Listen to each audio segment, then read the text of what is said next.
안녕하세요. 대우면의 방그레입니다.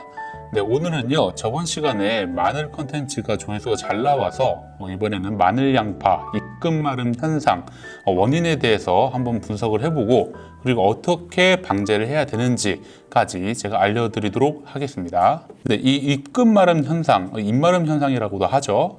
여기에는요, 사실은 두 종류가 있습니다. 이 사진을 보시면요, A와 B 이렇게 상황이 있는데 여러분들 눈에는 같은 현상이라고 보이실까요? 사실은 전혀 그렇지 않습니다. 여기 왼쪽에 있는 한 가지의 입금 마름 현상 정체는요, 바로 입마름 증이고요. 오른쪽에 4개는 입금 마름 병입니다. 입마름 병이라고도 하죠.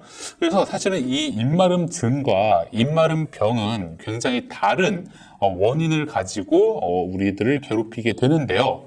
첫 번째로 우리가 알아볼 것은 바로 입마름증입니다. 이 입마름증일 경우에는 이 원인은 초기와 후기로 이렇게 두 가지로 나누게 되는데 초기에는 습한 땅이 원인이 됩니다. 사실 이 마늘에서는요, 습하게 된 땅에서 자라나게 될 경우에는 칼리의 흡수가 줄어들게 됩니다. 그렇기 때문에 이런 입마름 증상이 초기에 발생을 할 수 있고요. 두 번째로 후기죠. 사실은 지금은 이 후기에 해당이 됩니다. 아이러니하게도 초기에는 이 입마름증이 습한 땅에서 칼리의 흡수장애 때문에 입마름증이 생기는데 이 후기에는요, 건조한 땅에서 가뭄일 때 이 칼슘의 흡수 장애가 생겨서 입마름증이 생깁니다. 참 신기하죠. 초기에는 습한 땅이어서 입마름증이 생기고 후기에는 건조한 땅이어서 입마름증이 생깁니다. 그래서 우리는 지금 후기를 조심을 해야 된다고 했잖아요. 근데 이 후기 때 칼슘 흡수 장애라고 했는데 과연 우리는 이 칼슘은 어떻길래 이 마늘에서 입마름증이 나타나는 것일까? 라는 생각을 해봤는데 칼슘은 도대체 무엇일까요? 저는 이렇게 정의를 하고 싶습니다. 영양소계의 고도 비만이다. 칼슘 보면 딱 떠오르는 이미지는 오른쪽에 서울 우유, 우유에 칼슘이 많이 들어있잖아요. 그 칼슘이 맞습니다. 근데 제가 이 우유 뒤에 엽기 사진을 하나 해가지고 무겁다라는 것을 했는데 이 칼슘은 무겁다라는 것만 좀 생각을 해주시면 됩니다. 일단 칼슘의 특징을 한번 알아볼 건데요. 칼슘은 그냥 우유와 같다고 생각을 하시면 됩니다. 우리가 우유를 마시게 된다면 뼈가 튼튼해지죠. 그러면 뿌리 발육이 증진된다 라고 생각을 하시면 되시고 작물에 있어서 조직을 단단하게 하고 체내에 유기산 중화를 시켜가지고 훨씬 더 튼튼하게 만드는 것이 바로 이 칼슘입니다. 하지만 여기서 빨간색 글씨 무겁다라는 것 꼭 기억을 해주셔야 됩니다. 왜냐하면 제가 나중에 이 무거운 게 왜 중요한지 퍼즐을 맞춰가면서 제가 설명을 드릴 거예요. 두 번째, 갑자기 고랭지 배추가 나왔습니다. 입금 마름 현상을 이해하기 위해서는 이 고랭지 배추의 재배 원리에 대해서 한번 여러분들이 이해를 할 필요성이 있는데요. 이 고랭지 배추는 어떤 재배 원리를 가지고 있을까요? 바로 낮에는 고도가 높아서 광합성을 최대한으로 높이게 됩니다. 하지만 밤일 경우에는 고도가 높아서 선선하기 때문에 호흡이 줄어서 고랭지 배추가 단단하게 만들어주는 것이죠. 그러니까 즉 작물일 경우에는요, 밤에 호흡을 많이 하게 되는데 호흡이 줄을수록 단단하고 그리고 호흡이 많을수록 물렁해집니다. 즉 여러분들 우리가 호흡을 많이 하면 되게 좋다고 하는데 사실 식물과는 달라요. 호흡은 줄어들고 광합성을 높여야 됩니다. 그러니까 낮의 활동들을 훨씬 더 많이 시켜야 된다는 것이죠. 그래서 이 두 번째 페이지에서는 중요한 포인트는 호흡이 줄면 단단하다 라는 포인트가 중요하고요. 그렇다면 이것을 끼워 맞췄을 때 이 입마름증이라는 퍼즐이 맞춰지게 됩니다. 건조한 땅이 왜 생길까요? 물을 안 줘서겠죠. 그러면 당연히 물을 안 주니까 영양분의 이동 속도가 줄어들고 그러면 안 그래도 무거운 칼슘이 이동이 이 끝까지 잘 안 되는데 물을 안 줬기 때문에 훨씬 더 또 이동 속도가 더블로 늦춰집니다.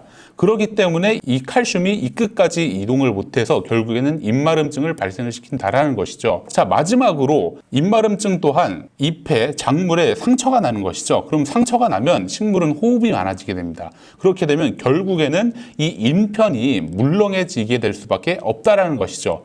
그러니까 즉 입마름증이 생기면 칼슘 이동이 안 되기 때문에 결국 호흡이 많아져서 잎편까지 물렁해진다라는 것이 이 입마름증의 원인부터 시작해서 발생 징후까지 제가 이렇게 간단하게 설명을 드렸습니다. 자, 그렇다면 이 입마름증 결론은 나와 있겠죠. 칼슘 시비를 해 주셔야 되고요. 그리고 이동이 잘 되도록 충분한 수분 공급을 해 주셔야 됩니다. 자, 그래서 제가 이렇게 빌드업을 해봤는데 결국에는 제가 딱 추천드리는 칼슘제는 바로 카르타스라는 대유의 칼슘제입니다. 이 카르타스 제품은요, 백탁 그리고 침전 현상이 최소화된 칼슘제로서 2% 빠른 칼슘 흡수가 가능한 제품입니다. 자, 제가 아까 칼슘은 굉장히 무겁다고 했었죠. 그런데 이 카르타스라는 칼슘제의 특징은 바로 2% 빠른 칼슘이 흡수가 가능하다라는 것입니다. 그렇기 때문에 어떠한 칼슘제들보다 이 양파, 마늘, 잎끝까지 잘 안 가는 칼슘 결핍 현상에 있어서 가장 최적화된 제품이라고 제가 감히 말씀을 드릴 수가 있고요. 사용 방법 같은 경우에는 7일 간격으로 총 5회, 물을 20리터에 20ml, 약 1000배를 희석한 다음에 살포를 하시면 됩니다. 자, 그 다음에 제가 입마름증과 그리고 B 부분의 입마름병도 한번 설명을 드렸었는데, 이번에는 입마름병의 원인을 한번 잠깐 짚어보고 그리고 대책까지 제가 알려드리도록 하겠습니다. 먼저 입마름증과 입마름병의 차이를 한번 제가 말씀을 드릴 건데요. 입마름증은 아까 원인이 뭐라고 말씀을 드렸죠? 칼슘 부족이라고 말씀을 드렸죠. 자, 하지만 입마름병일 경우에는요, 이 원인이 칼슘 부족이 아닙니다. 병원균으로부터 이 입마름병이 발생이 되는 것이죠.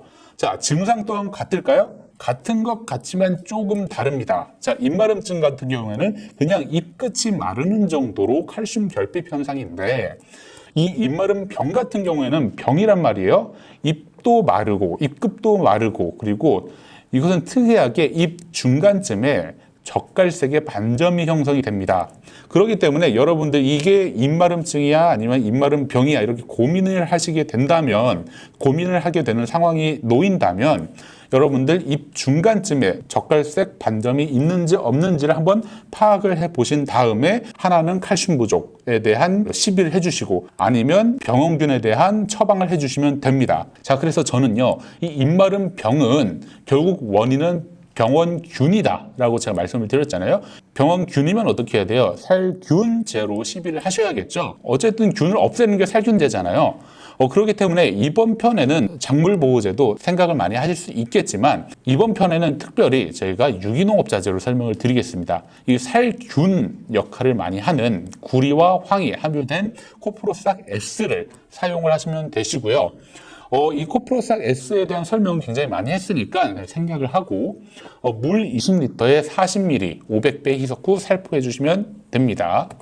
자, 그래서 한 번 더 정리를 해드리자면, 입마름증은 칼슘, 입마름병은 병원균이니까, 즉 입마름증은 카르타스 칼슘제, 입마름병은 살균을 위한 코프로싹 S를 사용하시면 가장 좋겠습니다. 입마름증과 병이 구분이 안 된다 그러면 그냥 이거 두 개 다 쓰세요. 그러면 혼용 살포가 가능하시니까 입마름증과 입마름병을 둘 다 예방할 수 있겠습니다.